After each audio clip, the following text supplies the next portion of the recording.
That's the song you guys chose for me? That's great. That's awesome. As you're saying, we are going to be talking about value proposition. My name is Austin McCraw. I work for a research organization called MECLABS. Anyone heard of MECLABS? Okay, cool. MECLABS, and I'll talk a little more about it later, but MECLABS is focused on one thing. Why do people say yes? And we test and we research around that, like what is it that motivates someone to give? Not just give to a nonprofit, but say to buy a shoe or to buy a vacation or to buy whatever. So what is it that motivates people to give? And the primary lever for that is this thing called the value proposition. Now I get to go around, I get to talk about a lot of different things. I get to talk about email, get to talk about optimization, landing pages, get to talk about how to test. But my favorite topic by far is value proposition. And here's why. Because it is probably the most strategic thing that we can talk about right now. Now, how many of you guys have heard the term value proposition before today? I know you guys have heard it today from the different speakers. How many of you guys, at some point in your kind of education process, you were exposed to this idea of a value proposition? Anyone? Okay, a few of you. How many of you guys feel confident you know what a value proposition actually is? Okay.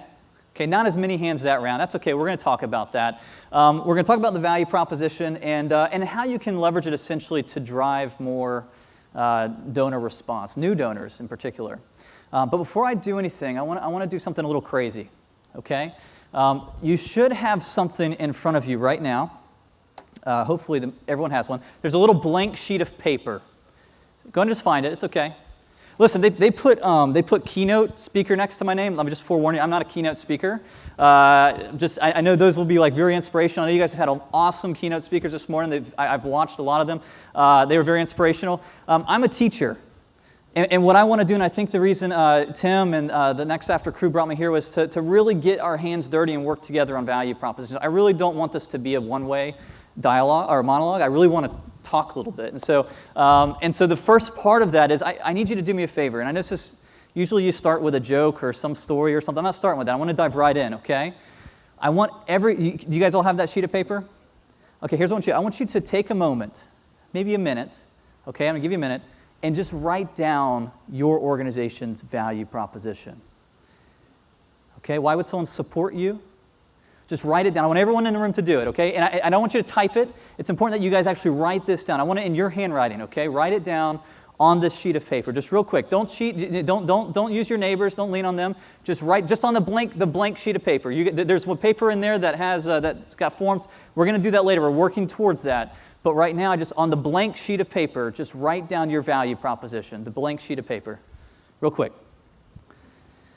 All right, I'm going to come down here for a minute. It may be longer than a minute. Sorry, camera guys. All right, so here we go. Someone maybe read me what you wrote. It's real fast, just real loud. I'll repeat it. Yep, go ahead. I put support victims and survivors of drunk driving while lobbying, educating, and advocating for a world where there are no more deaths from crashes of drunk driving. Okay, all right. I was going to repeat it, but it's quite long. But supporting victims of drunk drivers and basically lobbying to improve that. And there's more detail there. I'm sorry, I'm kind of butchering that. Someone else? Yes. Give me your value proposition. Yep, go ahead. Our value is in the integrity of the diploma that we issue. The integrity of the diploma they issue. One more on this side. This side is kind of dominating right now. Over here, anyone? Come on, be brave. Listen, I get tired of hearing myself talk after like 10 seconds. All right, so I want to hear you guys a little bit. Someone give me something you wrote down. Yep, go ahead. Ours is to help rescue and medically treat more pit bulls. Okay, rescue and medically treat more pit bulls. That's awesome. What a great diverse group we have here today. Let me ask you this. How many of you guys are in an organization that has, in a nonprofit that has more than 10 marketers on your staff? Raise your hand. Hi and proud. Okay. Yep, everyone's jealous of you. All right, so anyone who has 5 or more on your staff? Raise your hand.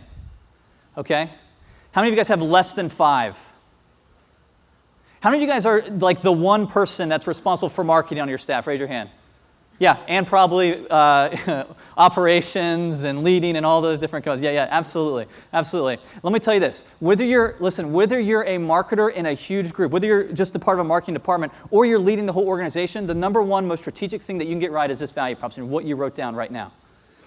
It touches not just what you do in your marketing, it touches the way you actually lead your organization. So I want to talk to you about the number one thing that we've learned over the past 20 years of doing research on this idea of the value proposition. MECLABS, I told you earlier, what we focus on is what is it that motivates people to say yes? Why does someone respond to something? And the number one lever that we as leaders, as marketers have is this thing called the value proposition. We've tested across 20,000 plus paths, across 1 billion emails, all to try to understand what makes this statement that's on your sheet of paper actually forceful. And the number one principle, the number one thing that we have learned may surprise you. Here's what I want you to do. I want to take their piece of paper up right now and just hold it up. Hold it up and look at it. Look at it. Okay? I need you to get this with me. Hold up. The number one thing, if you're looking at it, number one thing that we've learned about value proposition is this. Your value proposition, the one you're looking at right now, it doesn't exist on a sheet of paper. That's not where it lives. That's not where it exists.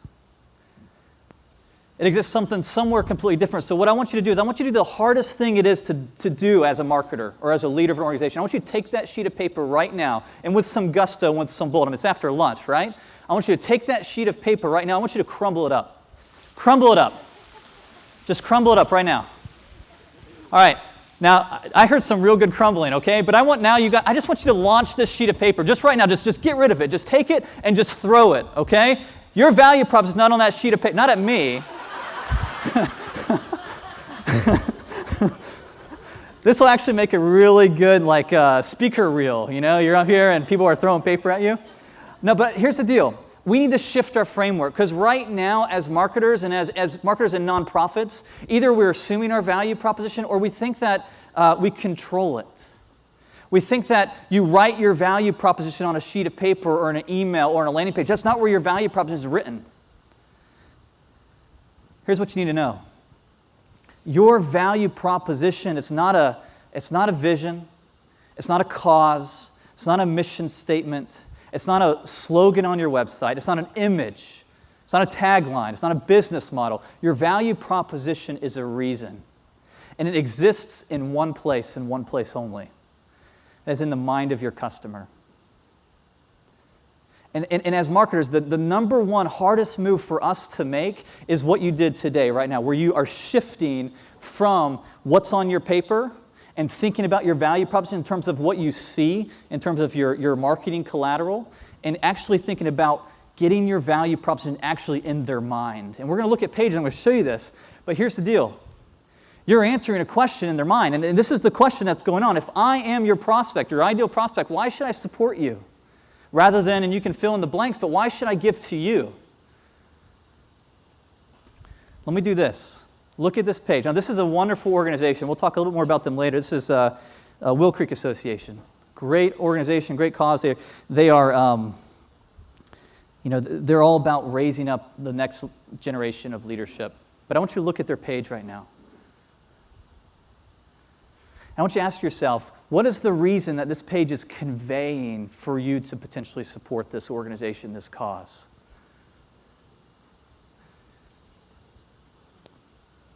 Why are they saying to give? As someone who's maybe less familiar with this organization, is this page giving you enough of a reason to potentially give to this organization? What questions do you have? You can just yell them out. Yep. What do they mean by courageous? What else? What's that? How do they do it? How do they do it? Who are they actually helping? Good. These are good questions. And this is a good organization that has done a lot of valuable work, but yet you still have pages like this where, because see, here's the deal. Their value proposition, they're focused on the page. They're focused on the elements of the page. They're not thinking through yet what's going on, what conclusions they're trying to foster in the mind of the customer. Let me show you another one, okay? And again, another great organization, but this is so common. All right, look at this, these options for giving right now. Let me ask you this. What reason is there to give to one level of giving versus another? Is there anything here? Besides maybe a slick name? And I could go through, we can actually, and I know you guys have done this and will be doing this, we can go through pages and walk through, page after page where we're not doing a great job of fostering this conclusion, this reason for why. Tim's going to get up here in a minute. He did a really lengthy study on this. The conclusion of the study, this is an area that we really struggle as value proposition. And you know why? The primary reason why we struggle with it today is not because we don't know what a value proposition is. It's not because we can't create pretty pages or we can't write copy. That's not the primary reason. The primary reason we struggle is because we're starting with paper. We're starting with what's in front of us. We're not getting ourselves into the mind of the customer. The number one reason that new donors do not pay attention to us is because we fail to pay attention to them. This is the move of empathy that Brian was talking about earlier. The number one move that we can make as marketers is to become empathetic and to actually think about what's going on in the mind of the customer. We need to stop trying to get our value propositions into our campaigns. That's not where we start with this. We need to try to get them into the minds of our prospects. Start thinking about designing in such a way that you're fostering conclusions in their mind. Now, I know this sounds lofty, and my goal here is not to be lofty, but I need to just change our framework for just a moment. But I want to ask this question: how do we do it? How do we actually do this? And MECLABS, we've been researching this for over 20 years. We have an entire graduate certificate program that walks through how to do value propositions. So as I was thinking, what is the most valuable thing? I've got 30 minutes with you guys. What's the most valuable thing that I can show you, that I can give to you, that you can at least start making progress in this space? That's what we're going to walk through today. And so how do we do it? It's as simple as this. Just joking. This is honestly though. This is in terms of all the research we've done, all the pattern we've done. This is honestly the heuristic for accomplishing a value proposition. But listen, it's not that complicated. It's just this, guys. It's just this. Literally, right now, what's going on in the mind of your prospect is this: you have what we call a fulcrum, okay? And on one side you have cost, which is how the support that you're asking for. That's the cost. And on the other side you have value. And if the cost outweighs the value, I think, how is it? Is it this way? Yep. If the cost it's a little hard, right? So the cost outweighs the value, people are not going to support. Our job as marketers is to do this simple move right here. To take in fact, here, let's just, everyone just stand up with me for a minute. Everyone just stand up where you are.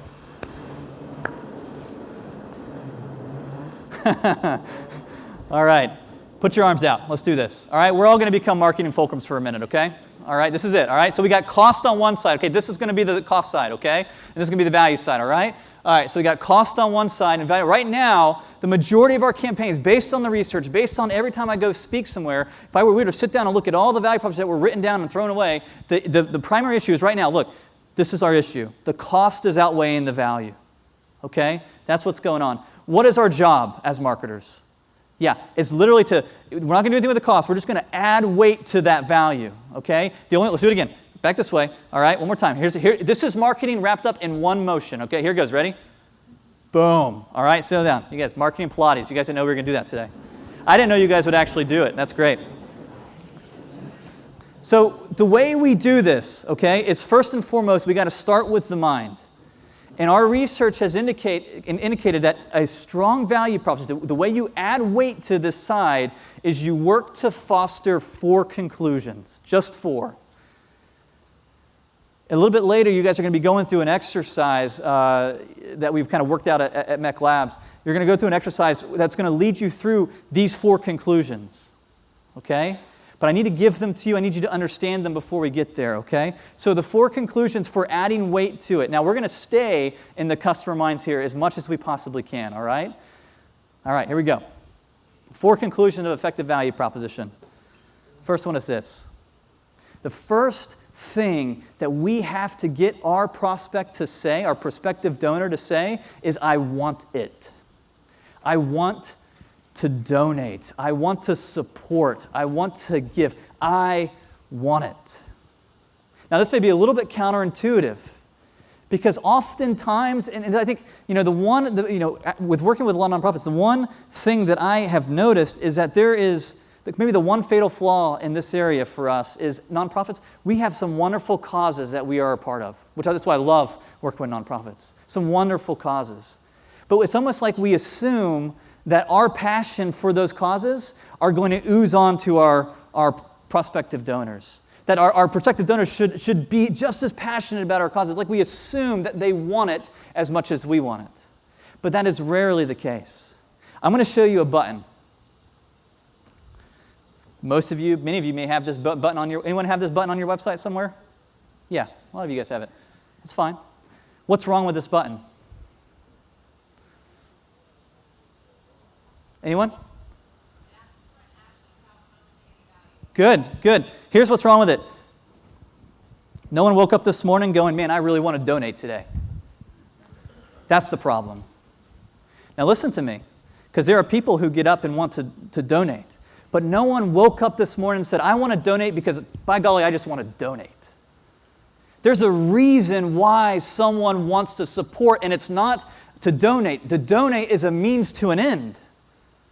What is that end? That's the want. And we as marketers have to make sure, we can't assume it, we have to make sure that we connect to that end.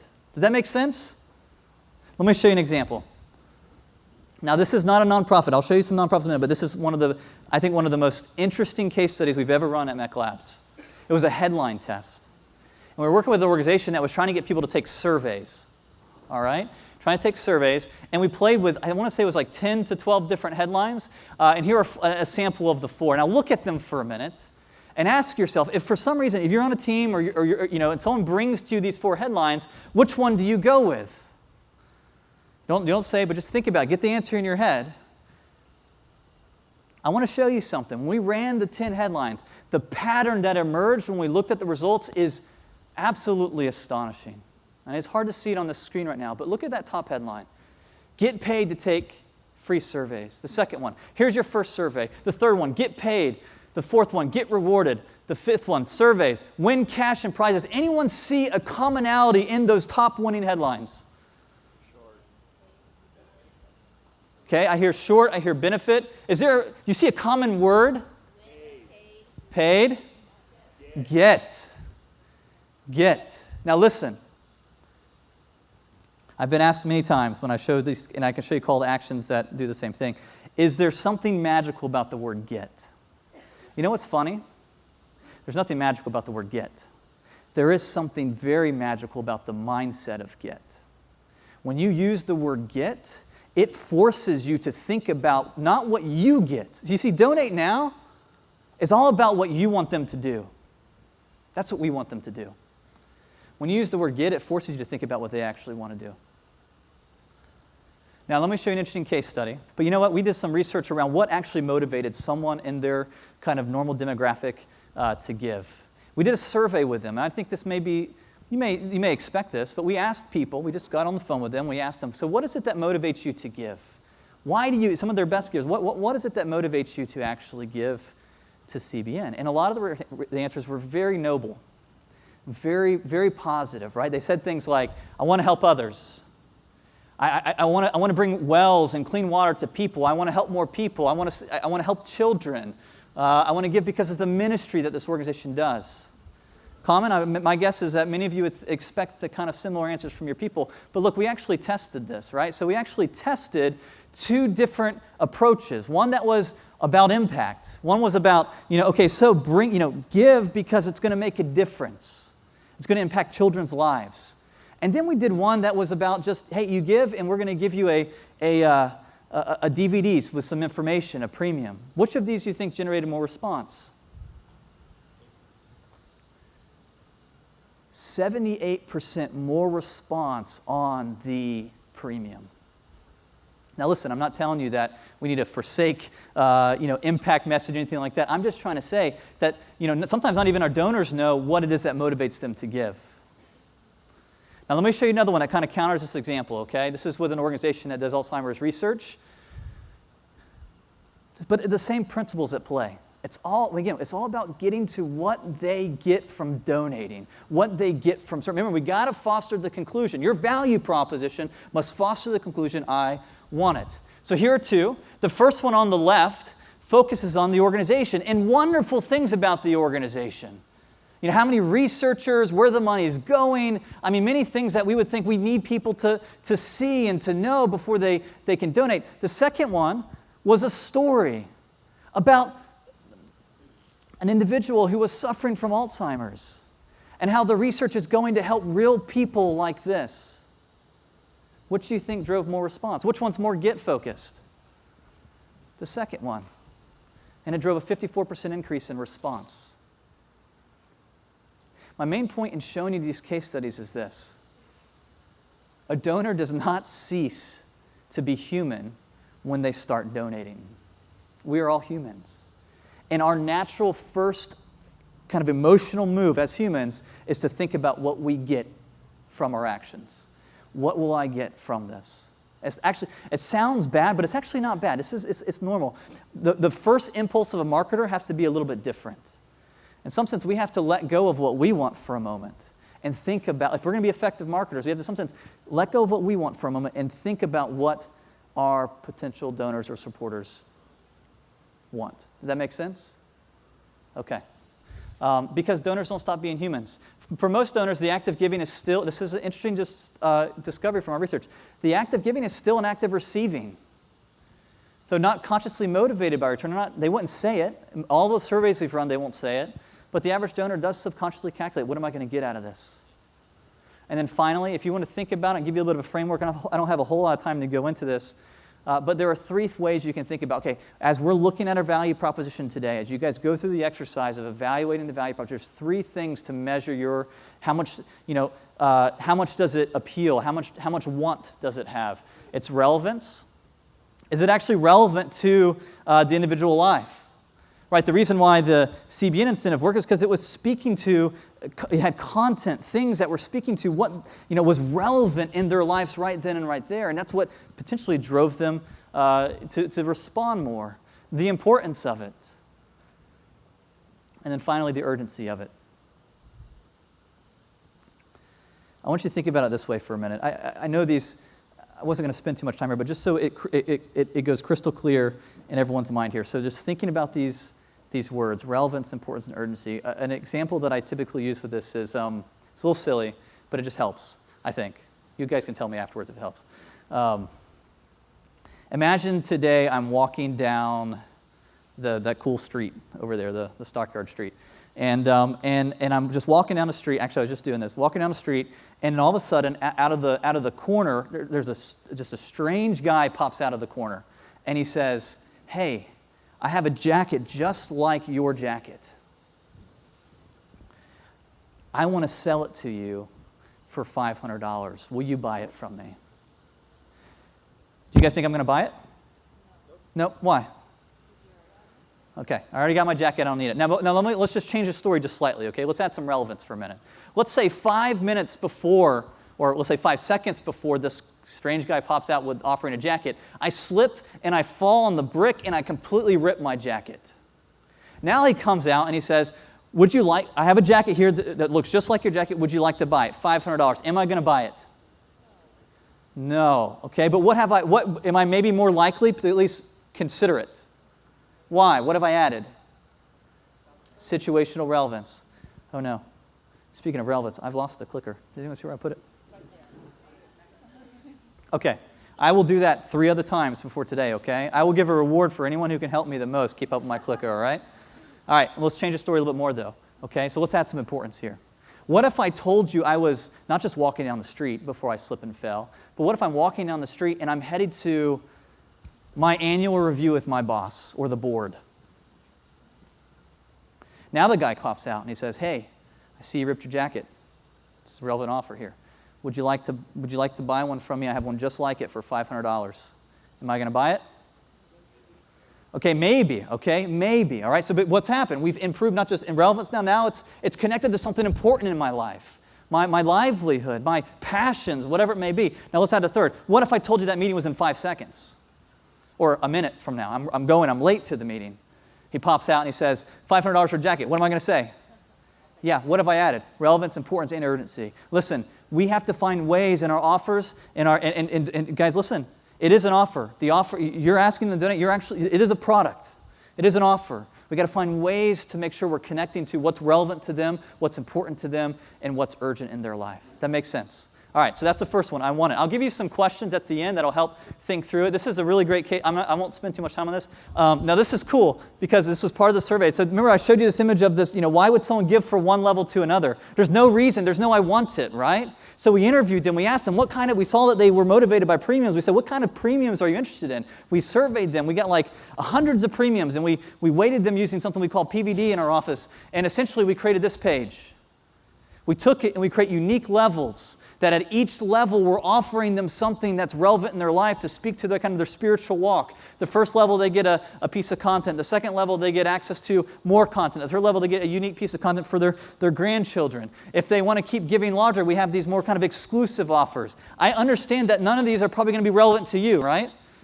However, some of you may be. They're a great organization. But here's the deal. The main thing we are doing here in this is we're adding I want it to this mix. There was no reason before to give to one level to the next. And now we're providing something that actually gets them to potentially say I want it. In this case, they said I want it at a 7% increase in overall donation rate. The monthly giving went up 17%. How many of you guys would like to get a 17% increase in your monthly giving? That's like the hardest thing to do. Overall, that focused level there, we did a lot of testing around that, 37% increase in that by adding just clear value. Why someone would actually give. It's fostering this conclusion in their mind. All right, that's the first. Let me check my time. You guys doing okay? Confession, I downed a whole bottle or a whole can of Red Bull before getting up here. You guys tell? All right, here we go. Second one. Okay, you can't just get them to conclude I want it. You have to get them to conclude I can't get it anywhere else. It's actually easy to come up with something that someone wants, but that's not exclusive.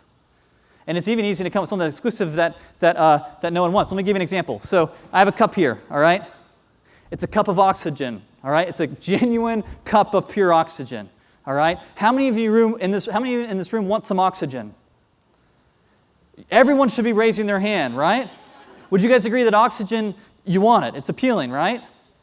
Yeah. How many of you would buy this from? It's the most appealing thing on the planet, right? We need it to live. Okay, it's relevant, it's important, it's urgent, right? How many of you guys would buy this cup of oxygen from me at all?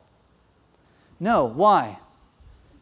Because this isn't the only place that I can get it. I can get it all around me. Does that make sense? All right. So we have to add this level of exclusivity into the mix. And listen, it looks something like this. There's ways to shape our offers that we get appeal, but we kind of move away from exclusivity. And there's ways to shape our value prop in such a way that we become more exclusive, but we lose appeal. A silly example that I'll use is this. This is a really fancy PowerPoint clicker. It's actually the most fanciest PowerPoint clicker I've ever seen. But what if I took it and made it even more fancy? What if I built in this like a Bluetooth MP3 player that I can have those fancy earphones in my ear and I can be listening to my favorite tunes as I present to you? All right, it'd be more fancy. I'd have the world's only exclusivity, the world's only PowerPoint clicker with a built-in MP3 player, right? Now, what if I got what's your name? Lily. What if I got Lily to autograph this? Oh man, I just completely ratcheted up the value of this PowerPoint because now, or the exclusivity, because now it's not only the only PowerPoint clicker with built-in MP3 player, but it's the only one signed by Lily. Now, how many are you going to buy it from me? I'll buy it. Yes, so she's going to buy it because she's incredibly generous and nice, and she's supporting Lily. Lily's mother might buy it. There's some people that will support, but do you get what I'm saying? We can ratchet up exclusivity, but that's not going to do it. We have to we're right there in that middle, where we have both appeal and exclusivity happening at the same time. Now, some of you may say to me, yeah, but Austin, we're in the nonprofit space. There's a lot of great organizations doing great causes. And there might be, well, we really can't be exclusive. It's not possible for us. Well, can I say something maybe a little bit challenging this morning? I'll come down here. Maybe it'll feel a little less daunting. You guys are all marketers here, right? Okay, you are. Because you're trying to get people to respond to something. All right? In marketing, there is no such thing as a commodity. No such thing. You might say, well, donating to a cause, there are other pieces. It's just a commodity. No. There is no such thing as a commodity in marketing. Maybe in finance, maybe in economics, yes, but in marketing, you cannot believe that. You have to believe that there is a way that you can make what you're doing exclusive and uniquely valuable. You got to get that conclusion. I can't get this anywhere else. I'll give you an example. How many of you guys like sushi? Anyone? Any sushi? Whoa, there's a lot of nonprofit people like some sushi. All right, anyone have some sushi on the way down? All right, so no. Okay, so sushi. Now listen, I like sushi, but you know where I buy my sushi? I buy it at the grocery store. It looks like this. All right, because it's sushi, right? I mean, it's raw fish and it's rice wrapped together. I mean, sushi, right? Yeah, I'm getting some sour faces because some of you know that sushi is not just sushi. I was actually I was in Texas a couple months back, and I had a friend who he's like, hey, while you're in town, I need to take you to this amazing sushi restaurant, but I need to know when you're coming because it's going to take us 3 months. We got to get on the waiting list and all this stuff, and it's crazy. And I'm like, what? It's sushi. Why would anyone wait 3 months to get sushi? You know what his response to me was? Guys, listen, it's sushi. There's nothing more commoditized than sushi. It's fish and rice. We can do this right now, okay? We really can. But listen, here's what he told me. He said the sushi chefs at that restaurant, they spend 3 years learning how to cook rice. That's crazy. It takes me 3 minutes to cook rice. But these chefs spend 3 years honing the art, honing the craft of cooking rice. Blows my mind. But what are they doing? I mean, look at that. That's so much more different than what's on the left. They are taking something that is common, and they're creating an experience around it. They're packaging it in such a way that it becomes very unique. And listen to me, people. Every single person in this room can do this. I have worked with people who sell gold. It's called a commodity, okay? And we have worked to find a value proposition, and we have been able to find a value proposition. So I don't accept it. maybe you can come to me after the break and tell me, hey, here's the situation, and there's no way we can be different. I would love to hear it. But so far in my journey as a marketer, I have not found a situation where we couldn't foster the conclusion, I can't get it anywhere else. In a minute, you're going to be writing down your value propositions. 2 things you want to ask yourself. Did you write something down that someone wants? And did you write something down that says they can only get it here? It's the only place. And I won't spin here too much, and this isn't the only thing, but just to kind of get your kind of gears spinning, there's different ways nonprofits foster exclusivity. A lot of times it's with the specialized focus. They're doing something so niche and focused that no one else can do it in the way that they're doing it. It can be, and I've seen this a lot, their effectiveness. There's something in maybe their networks or in the way they do things that it's more effective. Maybe they're more global. Maybe they have more resources. Sometimes you can create unique experiences around that. We can talk about that if you want to. A lot of times, as you give or you don't, you become a part of something special. You have exclusive status.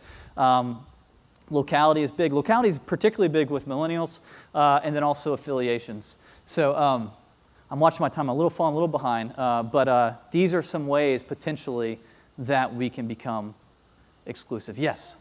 You could have multiple value propositions. Oh, what a fun question. All right. So fortunately, we don't have time for that piece. She asked, can we have multiple value propositions? Anyone else have that thought in their head as I'm going through this? Yeah, yes, you can. All right, what I'm talking about right now is your primary organizational value proposition, but you can have value propositions around your different products. You can have value propositions around your different processes. You can have value propositions. Some of you guys have different prospects that are looking at potentially supporting. Those may have unique value propositions. I don't have time to go into that today, but if that's your situation, you can see me at the break, and we could talk through some of those things, okay? All right, the next one. This is huge. You could have appeal. You can have exclusivity, but it's not enough. There's 2 other conclusions. I'm going to go through these fast, okay? The first one is this. I understand it. I get it. You know, there are actually a lot of organizations and a lot of nonprofits who actually are doing something that's uniquely valuable in the world, and they really are doing great things. But the challenge is they're not communicating in a way that anyone understands that. You know, as a marketer, this chart changed my life. I found it when I was doing some value prop research, reading through Michael Porter, and he talked about 2 organizations. You think about it, maybe to do this. Your organization A.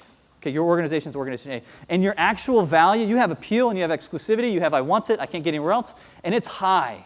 It's higher than organization B. And so you would think people should donate to you over organization B or option B, right? Because your actual value is high. But what if the perception is off? What if actually organization B is doing a better job of expressing what they do? In this scenario, which organization is going to get the donation?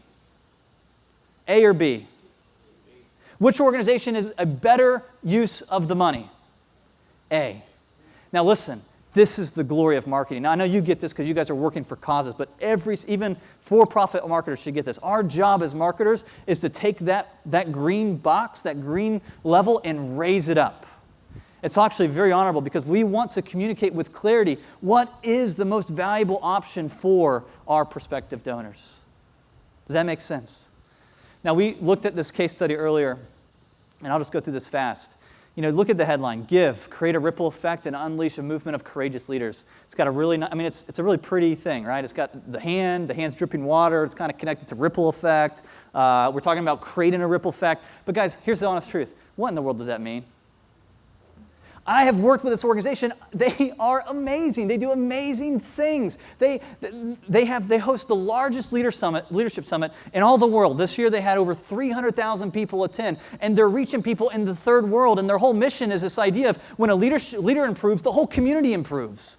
And so they have this program where you can support people who are, you support leaders in these third world countries to help them grow and get resources and learn how to lead and infect their communities. Isn't that awesome? Do you get any of that from this page? This was their main donation page. All the support was funneling through this, and it wasn't communicating clearly all the wonderful things they do. So we took it, and this page can be improved. I know it's maybe hard to see. You'll get the slides. We took it and really just, clarify what actually happens with this. Let me show you something here. I'll go down to the bottom of the page. There's a lot of stuff here, but go down to the bottom. Look at this. It's only $75 to support. That sounds like I'm pitching you guys. I'm not. I'm just describing what we did here. It's only $75 to support a leader in a third world country. They can get access to all the resources. Look what they do. They have 675, and I can't read it. I want to say different, communities where there are these leaders. They have. They've spent $15K, I know this one, they spent $15K translating resources into different languages. So they're kind of providing really clear pieces of information to help them understand what is the true value of donating to this organization. Do you see that? Now look at the power of this. Side by side. You might actually think, from a creative standpoint, you might think that the page on the left is so much more pretty or creative, but the page on the right is actually doing a lot better job of clearly communicating the value. And so when you write down, this actually, sorry, I thought I changed this earlier, but that was actually copied from, if you remember, from the previous thing. It was a 10% overall year-over-year increase in their donations. It was real powerful. This was their main page that they were driving all their. How many of you guys would like a 10% increase for your donations across all the board? Would that be good? Yeah, this is the power of clarity. Okay? All right. We'll do the last one, and this will be quick. Okay, so we've talked. Someone tell me, what are the things we've talked about so far? What's the first conclusion that we got to draw? I want it. What's the second one? I can't get it anywhere else. What's the third one? I get it. I understand it. Okay. If we do all the work and we get all that right, it will be of naught if we don't get this last one right. And it's particularly true today. How many of you guys know? Every day there's a new report coming out of some scandal with some nonprofit, et cetera. And so trust is at an all-time low, particularly with nonprofits. And so it's not enough just to have a value proposition that has appeal and exclusivity and clarity that's, I want it and I can't get anywhere else and I understand it. It's got to be instantly credible. Let me show you something. Now this is something it's not a nonprofit, but it's a good example. This is one of your, this is actually a real statement from a website. It's one of the top wireless providers. Read the statement for a minute. I'll read it to you. We have the nation's fastest mobile broadband network, the largest international coverage of any U.S. wireless carrier, offering the most phones that work in the most countries, etc. Now, how many of you guys would agree, if you were to rate this on a scale 1 to 5, how much appeal would you think this would have? Let me ask you this. Anyone here have a cell phone? Yeah, okay. How many of you guys want the fastest network? Largest coverage? Yeah, why? Because it means you can talk to people. It means you can get to people when you need to. That's relevant, it's important, it's urgent, right? So that's high, okay, 4 or 5. Is there anything in that statement that implies that you can't get this anywhere else? Largest, fastest. Yes, those are words that say you can't get this anywhere else. Is it clear? It's relatively clear, yes, because we're able to assess the appeal. It could be a little better, but it's relatively clear. But let me ask you about this last one. Do you in this room believe it? Why? Because everyone says it. Do you know which wireless carrier this is? You have no idea because every one of them say it. And there's no evidentials for it. And so watch what happens, guys. And this is the power of the formula. And I'm almost done, I promise. Look at this. If without, I believe it. If you have everything going for you, but it's not believable, in today's postmodern consumer mindset, it wipes out the entire force of the value proposition completely. So we also have to make sure we go that extra step with our value proposition statement. Is it clear, but is it credible? Is it believable? And we're going to talk about how to do that. There are 3 ways real quick, okay? First, you can quantify, and I'll show you. So you've seen some examples of this. Don't just tell me that you are the greatest impact, or you have the greatest impact. Tell me how much impact. Quantify it. That's the way we call these evidentials. Here's some examples of that. 338 million people receiving programming annually. 100,000 orphans are cared for. You see all these numbers. We quantified. Don't tell me you have the biggest impact. Quantify it. Specification. So if you can't quantify, you can get specific. Everyone can get specific here. Don't just tell me that you're the most connected. Tell me specifically how many connections you have. I'm just using that as an example. There's other ways to specify. But do you get it? Don't just tell me that you have something. Explain it. Specify it. That's too small. So you'll get this. These are just websites where they've done that very, very effectively. Explain your connections. Explain your impact. Explain the processes that you do. Explain your integrity. All the things that you have. I mean, whatever it is, your value, whatever that exclusivity factor is, explain it with clarity. The final one is, if you can't do those first 2, everyone can do the third. Verify it. Verification. If you're gonna share your value proposition and you don't do it with quantification or specification, get someone else to talk about it. Bring in someone who's donated. Bring in a third-party credibility indicator. Every value proposition in this room needs to have appeal, which it's the conclusion in the mind of I want it. It must have exclusivity, which is the conclusion in the mind, I can't get this anywhere else. It has to have clarity, which is the conclusion in the mind, I understand it. And it's got to have credibility, which is I believe it. I believe it. So I'm done. Does this make sense? Okay. Now we're going to have some time. I know Tim's going to go up here and talk through some things. We're going to have some time after that where you guys actually be working on value propositions. There's a little sheet of paper right here. I actually have, so just to try to make this real actionable, okay? We've taken each of those conclusions and we've provided just some questions. You know, you have your value propositions here on the floor, okay? It's not wrong to write your value proposition on a piece of paper. The whole illustration was to say we got to get to our mind. Use this to now, next time you write it down, to put yourself in the mindset of your customer. Ask yourself these questions. Now listen, I don't think we had enough for, I know there's some that don't have it. That's okay. We have some more being shipped later this afternoon. There's, I think, a link here that you can go to and actually download a digital copy of it. But as you guys are going through the exercise after this, I encourage you to look at this and just come with like a checklist. Just use it as a checklist to go through it. All right, guys. Thank you. And I'll be around if you guys have any questions or need any help. All right? Thank you very much.